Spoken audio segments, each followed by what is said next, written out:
Las profundidades de la crueldad humana y de las extrañas coincidencias son inagotables. Hemos reunido casos impactantes captados por cámaras y los hemos organizado por niveles, como si fueran un iceberg. En la superficie hay historias inquietantes que quizá hayas visto en las noticias, pero con cada paso hacia las profundidades, iremos descubriendo secretos cada vez más oscuros y aterradores. No te vayas hasta el final, porque el nivel más espeluznante, el que no enseñan en la plataforma principal, te espera en la recta final. Lo que vas a conocer cambiará tu percepción de la realidad. Nivel 1. El corredor que empujó a una mujer bajo un autobús. En la madrugada del 5 de mayo de 2017, en el puente de Putney, en Londres, se desarrolló una escena que parecía más un thriller de Hollywood que la vida real. Una mujer de 33 años caminaba tranquilamente por el puente cuando un hombre que hacía footing pasó corriendo a su lado. Nada hacía presagiar el peligro, pero de repente, él la empujó con fuerza directamente hacia la calzada. La mujer cayó pesadamente al asfalto, quedando literalmente a centímetros de las ruedas de un autobús de la ruta número 430, que se desplazaba a una velocidad de aproximadamente 20 kilómetros por hora. El conductor, de milagro, consiguió desviarse en el último segundo. Lo más extraño ocurrió 15 minutos después. El corredor regresó al mismo lugar. La víctima intentó entablar un diálogo con él, pero la ignoró y siguió corriendo como si nada hubiera pasado. Por suerte, todo lo sucedido quedó registrado en la cámara del autobús, lo que dio inicio a una investigación policial. El sospechoso fue descrito como un hombre blanco de unos 30 años, con el pelo castaño corto y ojos marrones. Se investigó a 50 personas, 3 fueron detenidas, pero posteriormente quedaron en libertad. Tras un año de búsqueda infructuosa, el caso se cerró en junio de 2018. La identidad del hombre que casi le arrebata la vida a otra persona sigue siendo un misterio.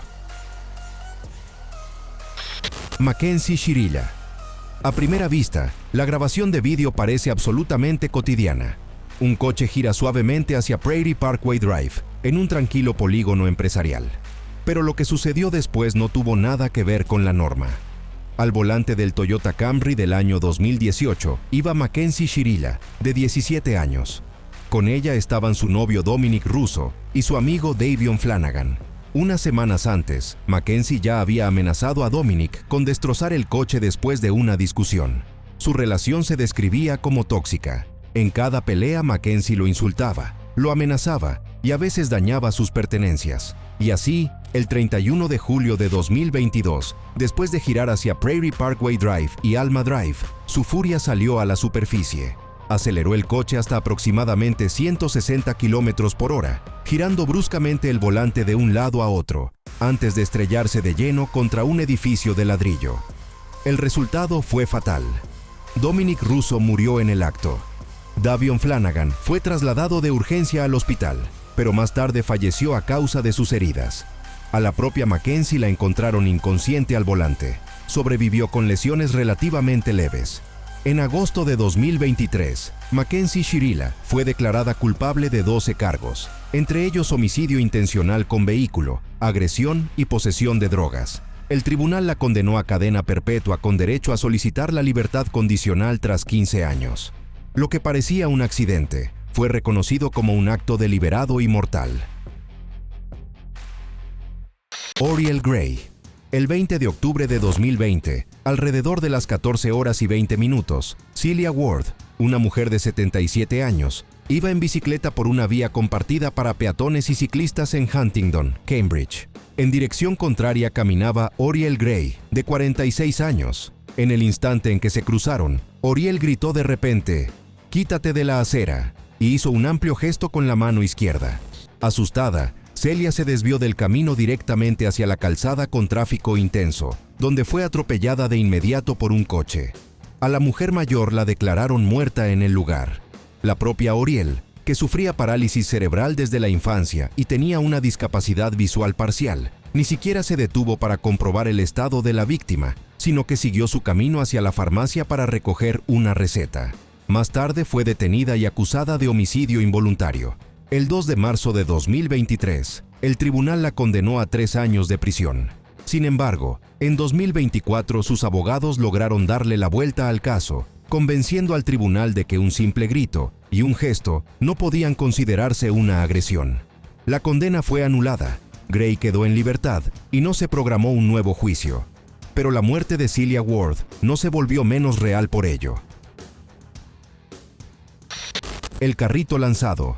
El 16 de febrero de 2023, en uno de los establecimientos comerciales, Rogerio Santos Dilva, de 36 años, esperaba su turno en la caja.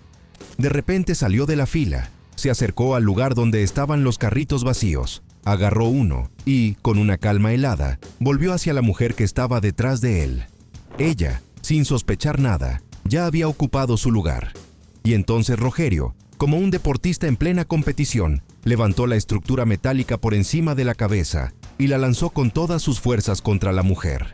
El carrito le golpeó la cabeza con estrépito y ella perdió el conocimiento al instante. Las cámaras de vigilancia captaron este momento estremecedor, mientras otros clientes corrían a socorrerla. Cuando la víctima volvió en sí, la sentaron en una silla de ruedas y la llevaron al hospital.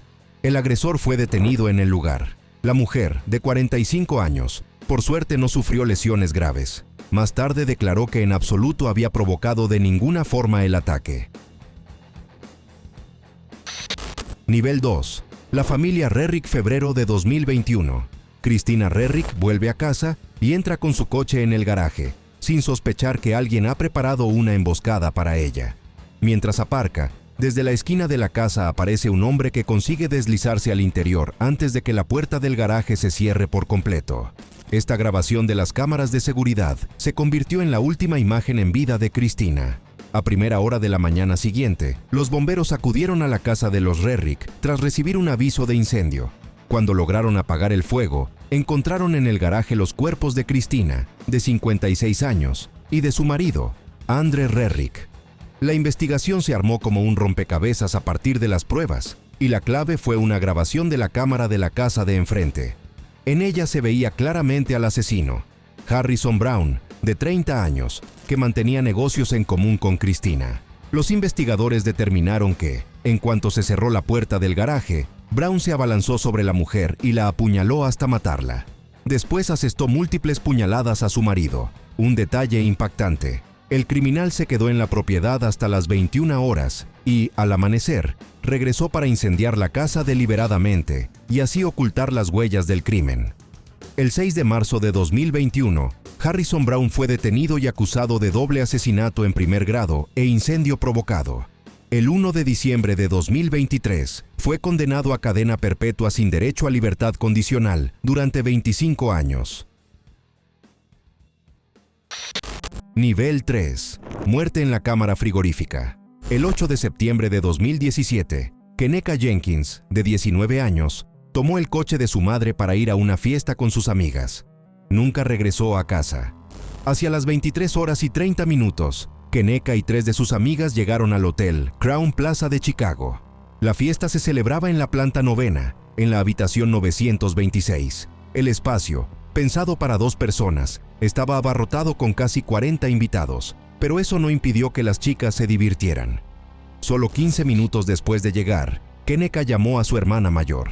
Fue la última vez que su familia escuchó su voz. En las siguientes horas bebió coñac, subió activamente vídeos y se conectó en directo en Snapchat, Instagram y Facebook. A las 3:15 de la madrugada, las amigas se preparaban para irse, pero Kenneka estaba ya demasiado borracha para caminar por sí misma. Tambaleándose y casi sin poder mantenerse en pie, recordó que había olvidado el teléfono y las llaves del coche arriba.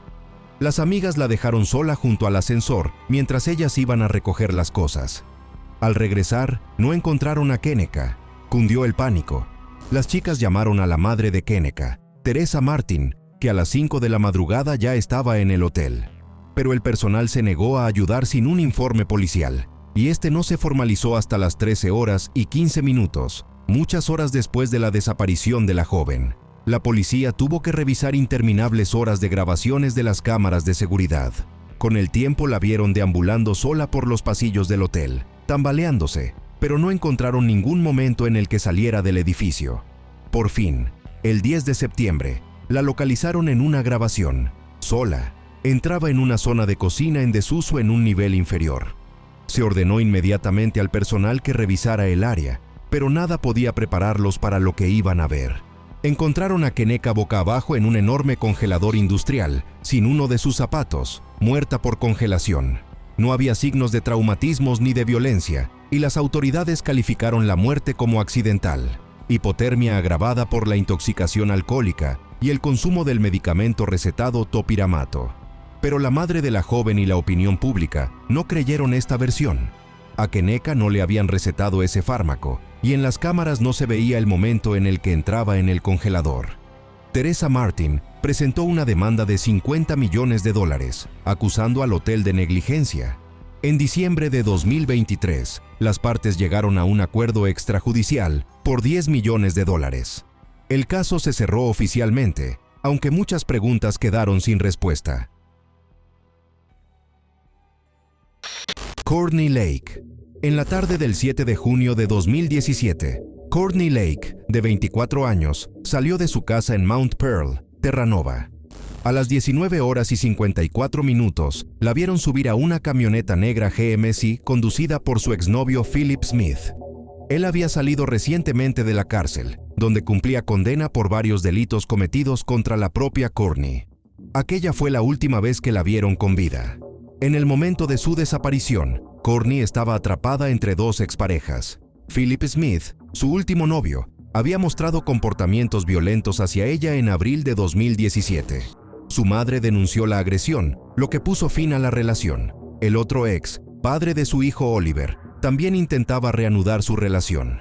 En mayo, Smith hizo que la situación estallara enviando a su nuevo novio fotos íntimas de Courtney sin su consentimiento. La joven volvió a denunciarlo y el tribunal le prohibió a Philip acercarse a ella. Sin embargo, el 5 de junio, Smith intentó contactar con ella 33 veces. Al no obtener respuesta, apareció en su casa. Courtney llamó a la policía, pero él se marchó antes de que llegaran los agentes. Más tarde fue detenido y pasó 2 días entre rejas. Tras ser puesto en libertad, recogió a Courtney y ella nunca regresó. En el interrogatorio, Smith admitió más tarde que estuvo con ella aquella noche, pero negó cualquier implicación en su desaparición. Como el cuerpo nunca fue encontrado, no se presentaron cargos en su contra. Meses después, lo encontraron muerto cerca de la playa de Bellevue. El caso sigue abierto y la familia de Courtney continúa buscando respuestas y sus restos. Nivel 4. Carrera mortal en un Tesla. La mañana del 5 de noviembre de 2022 en la ciudad china de Chaozhou debía ser un día cualquiera para el propietario de un Tesla Model Y llamado San. Se dirigía a su tienda de cemento, pero un trayecto normal se convirtió de golpe en una pesadilla. El problema empezó cuando no pudo aparcar. De repente, el coche salió disparado y comenzó a acelerar de forma incontrolada, recorriendo a gran velocidad un tramo de aproximadamente 2,6 kilómetros. Al principio, el Tesla dio un volantazo para evitar chocar con una motocicleta.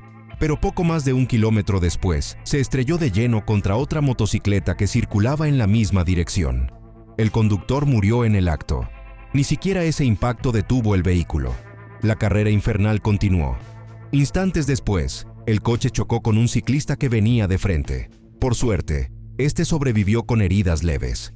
A continuación, embistió a un triciclo de carga, tras lo cual el Tesla giró bruscamente a la derecha. Después arrolló un camión de basura, atropelló a una adolescente que iba en bicicleta y se estrelló contra una furgoneta antes de detenerse definitivamente. 3 personas, incluido el propio San, resultaron gravemente heridas. La joven, por desgracia, no sobrevivió. Tras el accidente, San insistió en que no estaba distraído ni bebido. Afirmó que intentó pisar el freno varias veces, pero que el coche no respondía. Sin embargo, Tesla tenía su propia versión de los hechos. El análisis forense realizado por la compañía mostró que el pedal del acelerador estaba pisado al 100% en los segundos previos al choque. En ningún momento se registró presión alguna sobre el freno. En marzo de 2023, una pericia ordenada por el tribunal concluyó que la causa del accidente fue un error del conductor y no un fallo técnico. La empresa quedó libre de responsabilidad. Ahora San carga con toda la culpa por la tragedia que se llevó 2 vidas. El asesinato de Harshandeep Singh. El 6 de diciembre de 2024, Harshandeep Singh, de 20 años, hacía su ronda durante su turno como guardia de seguridad cuando ocurrió lo impensable. Harshandeep era un estudiante extranjero de Haryana, India, que estudiaba en el Northwest College de Edmonton, Canadá. Llevaba solo unos 18 meses en el país, y ese era apenas su tercer día de trabajo. Mientras revisaba la caja de escaleras de un complejo residencial, se topó con dos personas, Ian Ray, de 30 años, y Judith Soto. Empujaron a Harshandeep por las escaleras, y antes de que pudiera echar a correr, le dispararon por la espalda. La policía respondió a los avisos de disparos en el edificio. Al llegar al lugar, encontraron a Harshandeep inconsciente. Lo llevaron al hospital, donde más tarde se confirmó su muerte. Ian Ray y Judith Soto fueron detenidos y acusados de asesinato en primer grado. La desaparición de Ryan Colson. El 21 de mayo de 2025, las cámaras de vigilancia captaron a Ryan Colson, de 34 años, saliendo de la iglesia de Santa María y San Benito en Coventry. Llevaba una sudadera negra con capucha y unos vaqueros negros rasgados. Acababa de visitar un banco de alimentos. Nada parecía fuera de lo normal, salvo un detalle. Era la última vez que la verían con vida. Rhianne, madre de un hijo, trabajaba en la zona. Su ausencia pasó desapercibida hasta el 17 de junio, cuando no se puso en contacto con su hermana gemela Kirsten en el día de su cumpleaños, que compartían. Ese silencio inusual alarmó a la familia, que presentó una denuncia por desaparición. La policía de West Midlands inició una investigación a gran escala, destinando a más de 100 agentes al caso. Su familia hizo llamamientos al público, implorando ayuda con la esperanza de encontrarla con vida. Los investigadores revisaron incontables horas de grabaciones de cámaras, analizaron los registros telefónicos y recabaron más de 50 testimonios. Pero, con cada día que pasaba, la esperanza de un regreso feliz se desvanecía. El 24 de junio, la policía detuvo a Mohamed Durian, de 42 años, como sospechoso de estar implicado. Poco después, Adam Moore fue acusado de ayudar a un delincuente. 3 días más tarde, el 27 de junio, apareció un cuerpo en Binley Woods, cerca de Coventry. Más tarde fue identificado como Ryan Colson. La investigación sobre su muerte continúa. Su familia se quedó con el corazón destrozado, con preguntas sin respuesta y con la devastadora realidad de que Ryan nunca llegó a casa. Lorraine Cox. El 30 de septiembre de 2020, la familia de Lorraine Cox, de 32 años, informó de su desaparición. A pesar de que desde sus cuentas en redes sociales seguían llegando mensajes, sus seres queridos notaban que algo no iba bien. El estilo de escritura no era el suyo. Aparecían errores ortográficos extraños y excusas forzadas para evitar llamadas telefónicas o videollamadas. Estaban convencidos de que otra persona se hacía pasar por ella. Esa sospecha dio inicio a una investigación policial en la que se revisaron horas de grabaciones de cámaras de seguridad. En una de ellas, la policía encontró la pista que deshizo todo el nudo. 2 días antes, Lorraine regresaba sola a casa después de pasar una noche con amigos en Exeter. Era una ruta familiar y caminaba tranquila, con las manos en los bolsillos. Pero no iba sola. Detrás de ella, un hombre la seguía lentamente, hasta que se acercó y la convenció para que fuera con él a su piso, situado encima de un local de kebab. Más tarde, las cámaras lo captaron saliendo varias veces del edificio para tirar objetos en contenedores por toda la ciudad. Pero nunca se vio a Lorraine abandonar la casa. El hombre fue identificado como Assam Mangori, un kurdo iraquí de 24 años a quien se le había denegado el asilo y que afrontaba la deportación. En su piso, estranguló a Lorraine con su propia camiseta y dejó el cuerpo allí durante 8 días. Durante todo ese tiempo utilizó la tarjeta SIM de ella para hacerse pasar por Lorraine en redes sociales y mensajería, intentando convencer a familiares y amigos de que seguía viva. Pero cuando se emitió la orden de búsqueda, entró en pánico. Desmembró el cuerpo y esparció los restos por Exeter. Partes de su cuerpo se encontraron en un callejón junto a su casa y en una franja de bosque a unos 9 kilómetros de allí. El 7 de abril de 2021, Assam Mangori fue declarado culpable del asesinato de Lorraine. Fue condenado a cadena perpetua con un mínimo de 20 años. Nivel 5. Lee Pomeroy. Muerte en el vagón del tren. El 4 de enero de 2019, alrededor de las 13 horas, Lee Pomeroy subió a un tren en la estación London Road, en Guildford, junto con su hijo de 14 años. Nada hacía presagiar la tragedia, hasta que en la parada siguiente subió al vagón Darren Pencil, de 36 años. Lo que debía ser un viaje rutinario de vuelta a casa se convirtió en una pesadilla. Poco después de la salida, Darren inició una discusión con Lee por un pasillo bloqueado. El intercambio duró apenas unos segundos y Darren se fue a otro vagón. Parecía que el incidente había terminado. Pero Lee no pudo dejarlo pasar. Lo siguió, dejando solo a su hijo. En el vagón contiguo, el enfrentamiento estalló de nuevo. Los hombres gritaban y se señalaban con el dedo. Y entonces, en apenas 25 segundos, Darren sacó un cuchillo y asestó 18 puñaladas a Lee. El asesino se bajó del tren en la siguiente estación, donde lo esperaba su novia. Mientras tanto, el hijo de Lee se quedó solo en el vagón, y cuando el tren llegó a la estación de Horsley, los sanitarios declararon la muerte de su padre. Darren Pencil le fue detenido al día siguiente en la casa de su pareja. El 12 de julio de 2019 fue declarado culpable de asesinato y condenado a cadena perpetua. La caída a las vías. El 3 de junio de 2025, las cámaras de vigilancia de la estación de LRT Pavandar Puchong captaron un momento desgarrador en el que una tragedia fue consecuencia de un simple descuido. Un taiwanés de 36 años caminaba solo junto al borde del andén cuando, por imprudencia, cayó a las vías del tren. En cuanto su cuerpo tocó el suelo, levantó la cabeza y vio que se acercaba el convoy. Ya era demasiado tarde para volver corriendo hacia el andén. El tren lo embistió y se detuvo unos segundos después.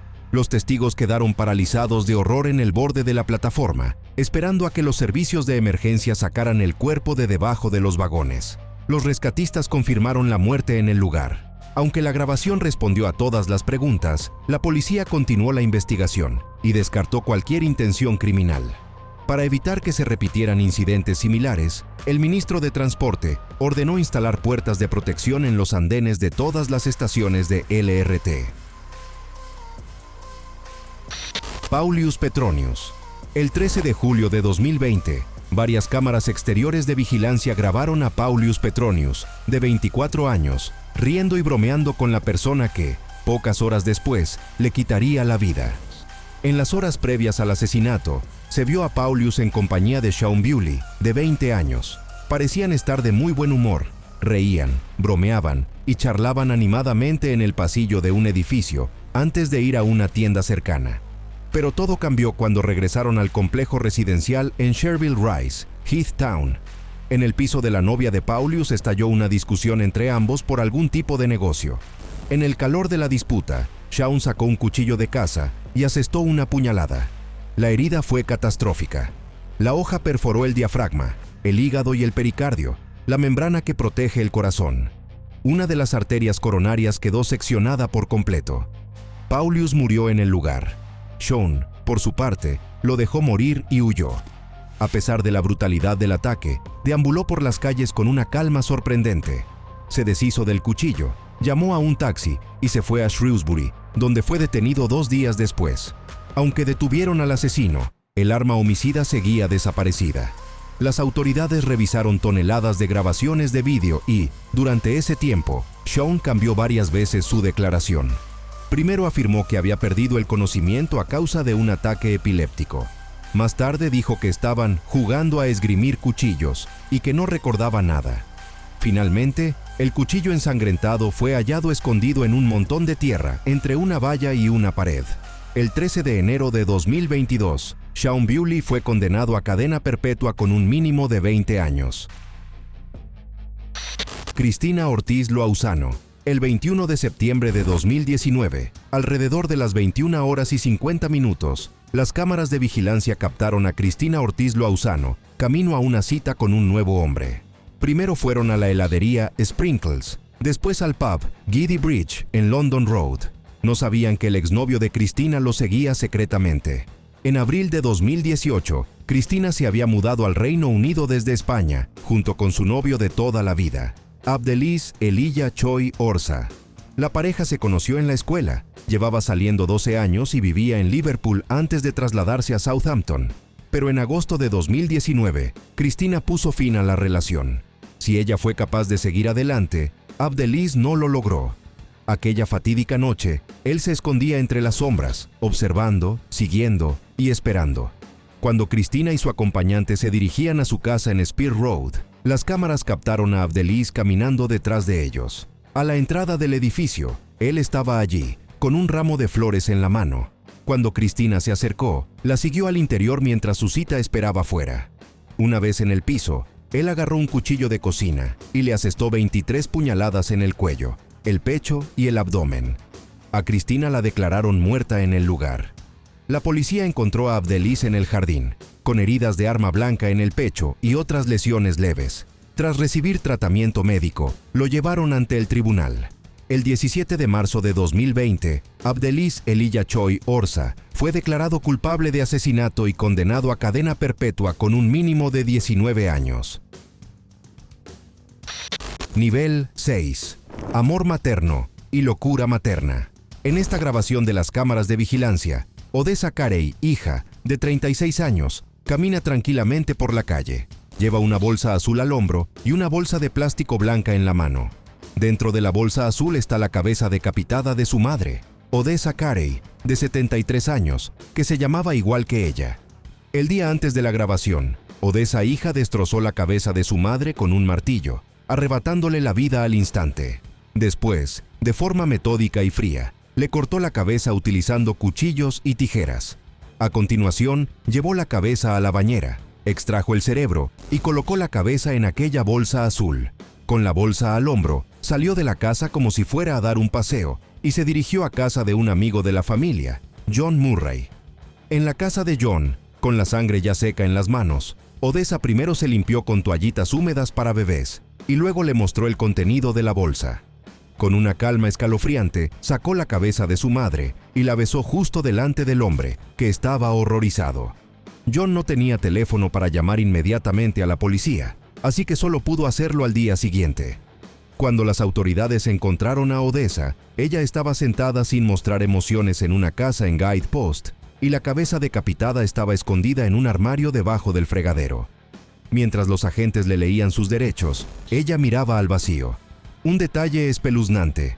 A principios de ese mismo año, a pesar de las claras señales de inestabilidad y de las advertencias de la familia, Odessa Carey, hija, había sido dada de alta de una clínica psiquiátrica tras ser considerada un caso de bajo riesgo.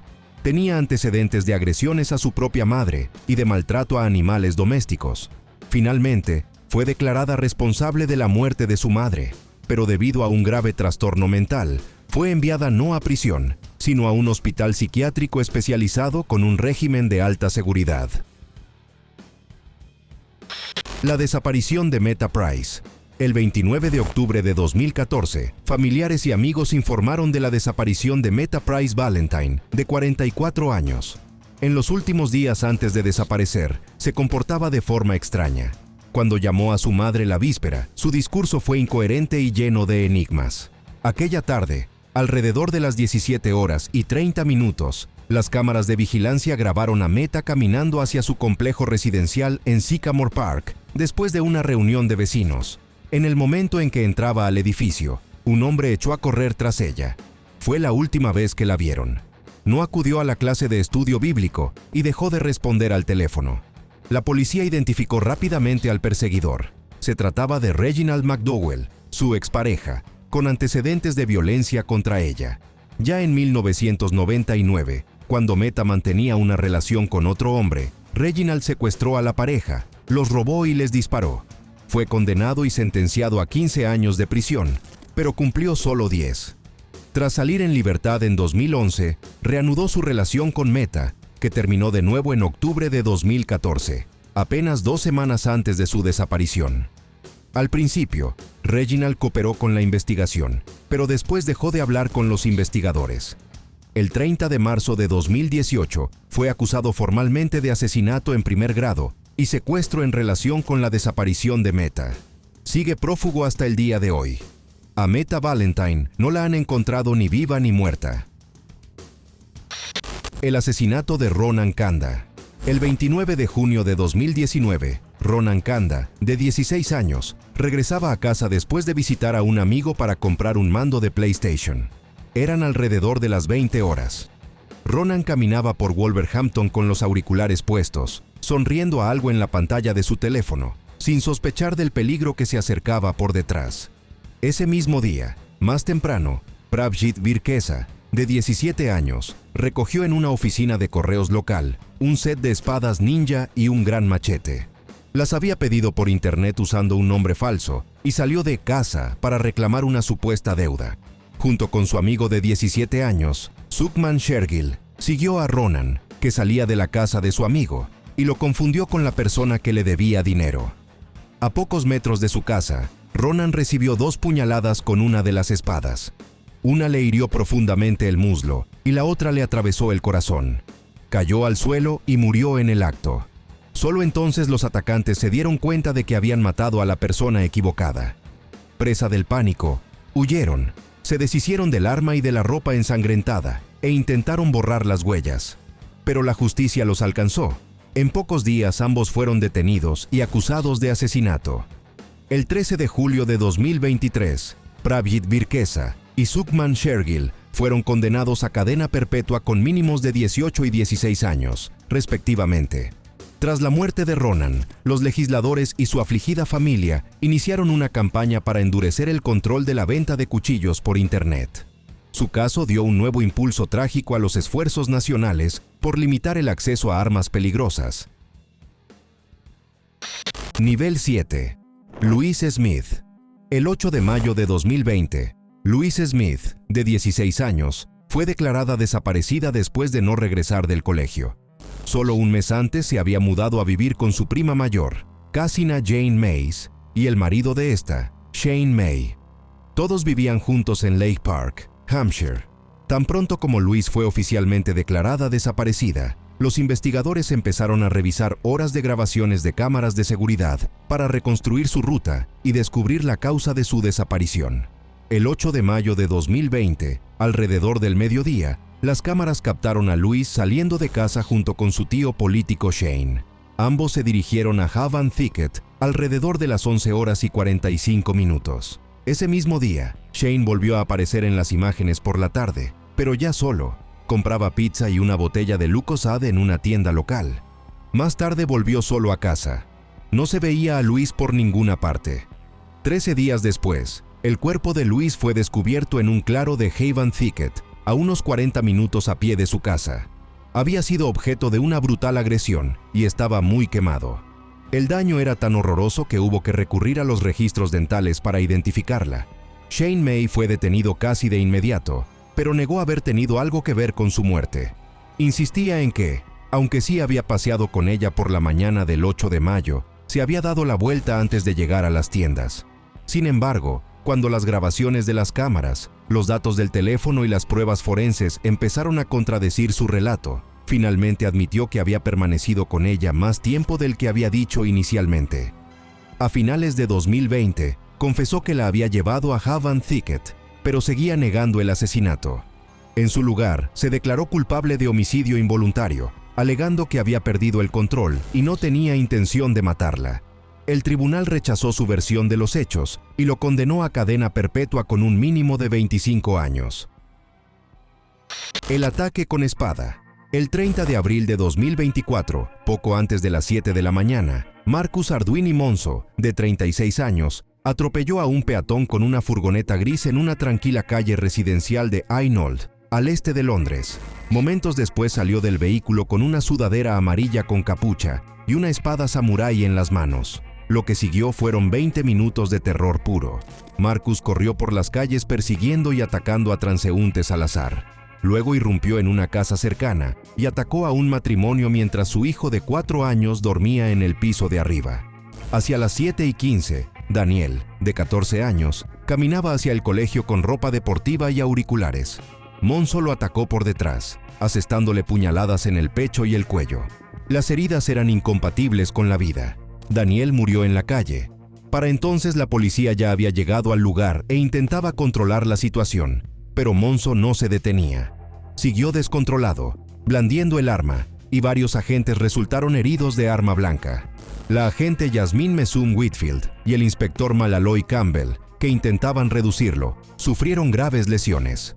Los agentes gritaban desesperados a los vecinos: «¡Cerrad las puertas!», mientras Monzo merodeaba por la zona. Finalmente lograron neutralizarlo hacia las 7:22, después de que la policía utilizara una pistola Taser y lo derribara. El 25 de junio de 2025, Marcus Arduini Monzo fue declarado culpable y condenado a cadena perpetua con un mínimo de 40 años. Crímenes de menores. El 29 de mayo de 2024, Scott Hubermail, de 63 años, iba en bicicleta al trabajo en los laboratorios nacionales Sandia en Albuquerque, cuando un coche giró repentinamente hacia el carril bici y lo atropelló.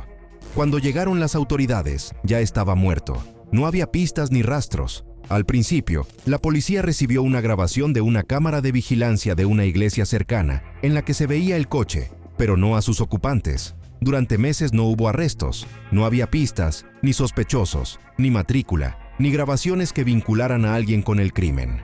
Hasta 2025, cuando su atención se centró en un vídeo que se hizo viral en internet. Más rápido, antes de que empiecen. Vas muy rápido. Solo embístelo, hermano. Solo embístelo. Sí, solo embístelo. Acelera hasta 15 o 20. En el vídeo se escucha cómo dos adolescentes se ríen y planean el atropello. Uno de ellos dice: «Solo embístelo, hermano».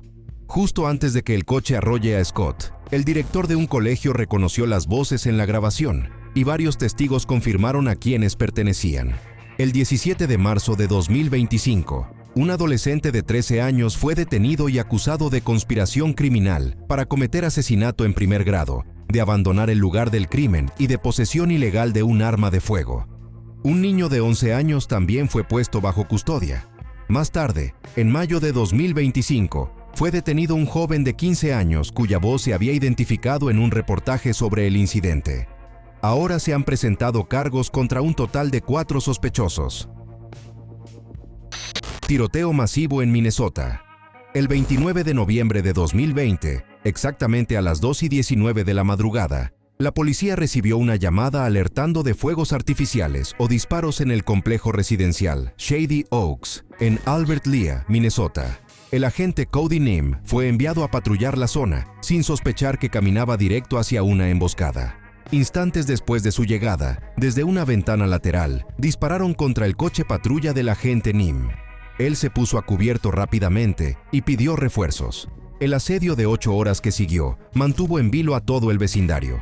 Al principio, los agentes no podían determinar desde dónde se efectuaban los disparos, pero con el tiempo el peligro no hizo más que aumentar. El tirador dejó de centrarse en la policía. Empezó a disparar contra el complejo residencial, contra los vecinos, contra los coches que pasaban, contra cualquier persona que hacía su vida sin sospechar el peligro. Quedó claro que su objetivo no eran los agentes, su objetivo eran los residentes, y la policía tenía que actuar con rapidez. Sabían que debían hacer 2 cosas. Primero, mantener ocupado al tirador para que no cambiara de posición. Segundo, evacuar el edificio. Pero había un obstáculo importante. No tenían el llavero electrónico para acceder al complejo. Los agentes se dividieron en 2 grupos. Uno se quedó en posición para distraer al tirador. El otro rodeó el edificio por la parte trasera, intentando evacuar a los residentes por la salida posterior. A las 2:35 de la madrugada, el tirador disparó a Daniel Thorpe, un residente de 60 años que salía del edificio sin tener idea de lo que estaba ocurriendo. Resultó herido. Momentos después, una mujer salió corriendo del edificio gritando. Había visto al tirador en el extremo lejano del segundo piso. Entregó a los agentes su llavero electrónico y se escondió en su coche. Entonces el tirador abrió fuego de nuevo, esta vez contra un coche que pasaba frente al complejo. El conductor, Preston Flink, recibió un disparo en la pierna y fue rescatado por los oficiales. Hacia las 3 de la madrugada llegó al lugar el equipo SWAT y fue activado. Con los refuerzos y el acceso al edificio, los agentes consiguieron evacuar a los residentes del primer piso. También se aseguraron de que nadie se quedara en zonas descubiertas, donde el tirador pudiera alcanzarlos. Durante algún tiempo los disparos cesaron. Con la llegada del amanecer, la policía por fin obtuvo una visión completa de la situación. Con drones en el aire y un francotirador listo, localizaron al tirador en el tercer piso. Los agentes intentaron negociar, pero él se negó a hablar. Pasaron 7 horas y la policía se quedó sin opciones.